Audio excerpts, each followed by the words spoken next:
eu sou a professora Márcia de Química e, de acordo, eu prometi, nós vamos fazer uma breve revisão para a nossa avaliação. O assunto é misturas de soluções e análise volumétrica, conhecida como titulação. Hoje eu vou fazer algumas correções com vocês, algumas questões para que dê suporte para vocês estudarem. Vamos lá. Lembra daquela atividade que eu passei para vocês, lá no plural?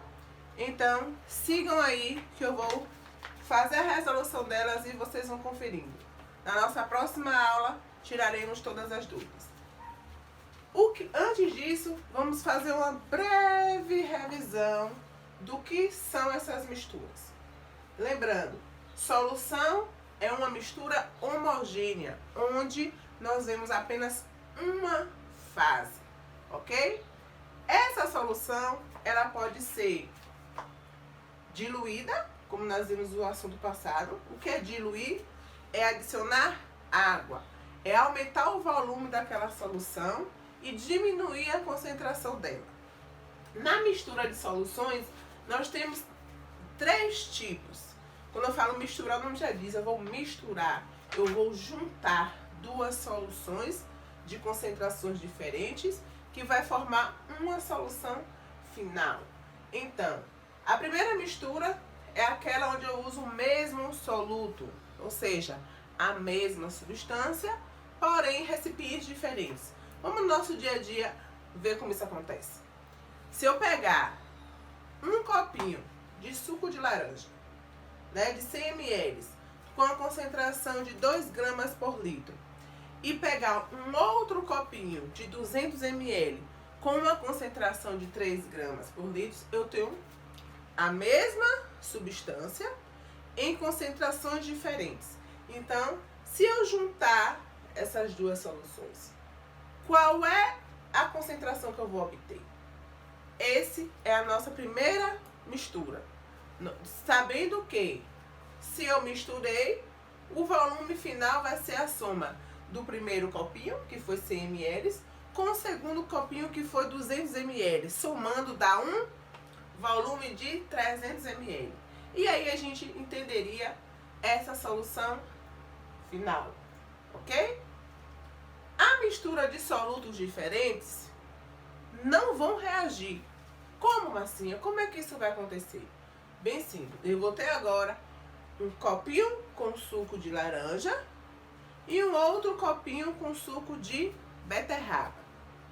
Ambos em concentrações diferentes e volumes diferentes. Vamos lá no exemplo? Eu vou ter um copinho do suco de laranja, de 200 ml, com uma concentração de meio molar. E aí eu vou ter um outro copinho de 500 ml, com uma de suco de beterraba, com uma concentração de 1 molar. Como é que eu vou fazer? Vou misturar os dois e vou obter um suco só, que vai ser de laranja com beterraba. O volume final vai ser aquele copinho de 200 da laranja e aquele copinho de 500 da beterraba, somando dá 700. Mas quando a minha concentração vai ser quanto? Nesse momento eu não consigo, achar uma concentração só para os dois. Eu preciso encontrar a concentração do suco de laranja final e a concentração do suco de beterraba final. E aí, quando eu concluir, eu posso somar essas 2 concentrações. Vamos lembrar que essa concentração final, ela tem que ser menor que a minha concentração inicial, ok? Essa é a nossa segunda mistura. A nossa terceira mistura é aquela onde eu tenho duas substâncias e essas substâncias elas vão reagir entre si. Nossa, se ela vai reagir entre si, então eu já tenho o que eu chamo de análise volumétrica. Eu tenho o que eu chamo de titulação. Como é que isso ocorre? Isso vai ocorrer com uma reação de ácido e base. Lembra que eu mostrei a vocês como é que isso ocorre? Onde eu vou ter uma bureta, e um Erlenmeyer, um titulante e um titulado. Essa solução que estará, né, básica ou ácida, que estará no meu Erlenmeyer, vai ser o que vai ser titulado. É ela que vai ocorrer a neutralização. Então vamos supor que no meu frasquinho, no meu Erlenmeyer, esteja uma base. Para eu saber como ela vai ser neutralizada, eu preciso ter um indicador. A exemplo da fenolftaleína, que em soluções básicas fica rosa. O meu titulante vai ser então quem? O ácido, que vai estar na minha bureta. No momento que eu abrir a minha torneirinha, né, e gotejar essa solução ácida, e agitando o meu Erlenmeyer, eu vou observar que a minha coloração rosa vai estar desaparecendo. Ou seja, ela vai começar a ficar mais fraquinha. No momento que ela se tornar totalmente incolor, aí sim nós vamos ter uma neutralização total desse ácido, dessa base. Pronto. Questão 5. Finalizando a nossa aula com chave de ouro. Vamos lá? Quinta questão. É o mesmo raciocínio da questão 4, só que eu vou ter uma diferença, né? Na titulação de uma amostra, foram misturados 50 ml de solução aquosa 0,4 molar de ácido clorídrico com 100 ml de solução de hidróxido de cálcio. E aí ele dá a reação. Ácido clorídrico reage com o hidróxido de cálcio, formando o cloreto de cálcio mais água. Reação ácido e base vai formar o quê? Sal e água. Primeira coisa que eu tenho que saber, além de escrever a minha equação, balancear. Eu tenho um mol de cálcio para 1 mol de cálcio. Lembra? Balanceamento. Macho. Primeiro metal, depois ametal, depois carbono, depois hidrogênio, depois oxigênio. Cálcio. Então, 1 para 1. Cloro. Eu tenho 1 mol de cloro no HCl, mas tenho 2 no cloreto. Isso quer dizer que aqui precisa ter quantos mols? 2 para poder se equilibrar. Então, agora, 2 mols de cloro para 2 mols de cloro. Aqui eu boto 1. Não tem carbono, mas temos hidrogênio. 2 hidrogênios mais 2 hidrogênios do ácido e da base dá 4. Como na água eu só tenho 2 hidrogênios, eu vou multiplicar então esse 2 por quanto? Por 2. Então, 2 vezes 2, 4. 2 mais 2, 4. Balanceado hidrogênio. Para finalizar a minha equação, saber se ela está bonitinha, eu concluo com oxigênio. 2 oxigênios com 2 oxigênios. Está balanceada a minha equação? Sim. Vou botar 1 aqui, porque nós vamos agora fazer comparativo. Balanceei, vou para aquela outra questão.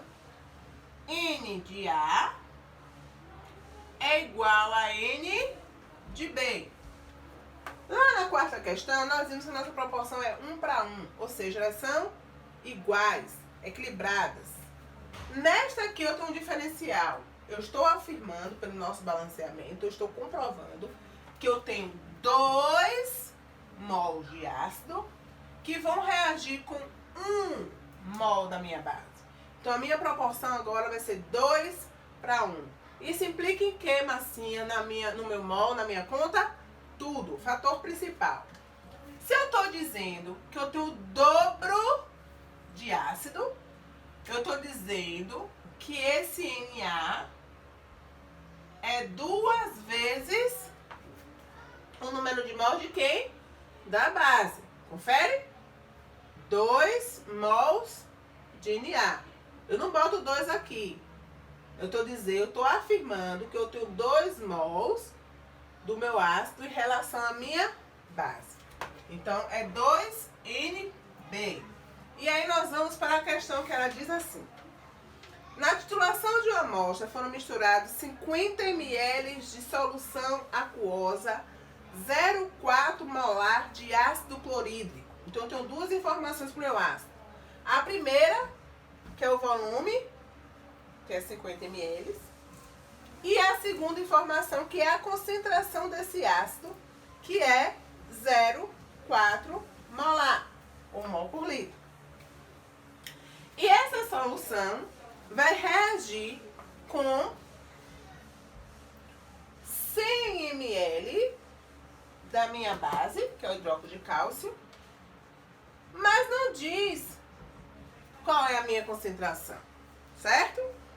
Ele faz duas perguntas. A primeira, ele pergunta que se ao final da minha reação o meu meio ficará ácido ou básico. Então, quando finalizar, eu neutralizar a minha equação, ela vai estar predominando mais o ácido ou a base. A gente só vai conseguir saber isso quando a gente fizer a conta para descobrir a concentração da base. Quem tiver maior concentração é o que o meio predomina. E a outra pergunta que ele faz é justamente essa. Qual é a concentração final? Né? Então vamos lá para aquela formulinha. Lembrando que Na é Ma vezes Va igual a 2 vezes QMB MB vezes VB. Ma vale quanto? 0,4. VA vale quanto? Mas assim, eu posso deixar esse ml já que os dois aparecem ml? Não. Diferente de mistura de diluição, eu estou obrigada a transformar isso aqui em litros, ok? Então, 50 ml dividido por 1000 dá 0,05 litros. 100 ml dividido por 1000 dá 0,1 litro. Volume de ar, então, 0,05. 2 vezes a concentração da minha base, que eu quero saber, e o VB, que é quanto? 0,1. 0,4 vezes 0,05 dá 0,02. Só vai multiplicar e correr 3 casinhas. Aqui, esse 2 está multiplicando tanto a concentração quanto o 0,1. Então, eu vou ter o que aqui? 0,2 MB. Certo? Só fiz inverter o ladinho. MB, então, vai ser 0,02 dividido por 0,2, que vai ser 0,1 molar. Então, esta vai ser a minha concentração do ar, da minha base final. Achei a concentração dessa base no momento que eu fiz o meu processo de titulação, de análise volumétrica. E aí eu posso responder, quem é que predomina? É o ácido ou é a base? Quem é que tem maior concentração? O meu ácido. Logo, isso quer dizer que quem predomina na minha reação é o meio ácido. Se eu for analisar pH, então eu vou dizer que o meu pH é menor que 7. Bom, finalizamos a nossa revisão de hoje. Estudem, façam exercícios o máximo que vocês puderem. E qualquer dúvida, já sabe onde me encontrar. Beijo, bons estudos e até mais!